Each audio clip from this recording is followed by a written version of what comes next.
মৌলবী মুজাহিদ আসছে, মুফতি আলামিন সাহেব আমার পরে চমৎকার কথা বলবে।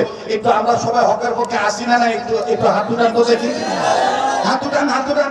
বেটা তোরা একটু তাড়াতাড়ি সব দি, সব একবারে সর বেটা সব জি, একটু হাতে ভাবে নাড়ান নাড়ান, আর আওয়াজ দিয়ে বলেন আমাদের মরণ যেন হয়, আমাদের মাশাআল্লাহ, আমাদের মরণ যেন হয়, আমাদের আল্লাহ আল্লাহ বলতে বলতে নবীর প্রেমে চলতে চলতে, আল্লাহ আল্লাহ বলতে বলতে নবীর প্রেমে চলতে চলতে, মরণ কালে কালমা যেন নসিব হয়, আমাদের মরণ যেন হয়, আমাদের আমাদের মরণ যেন হয়, আমাদের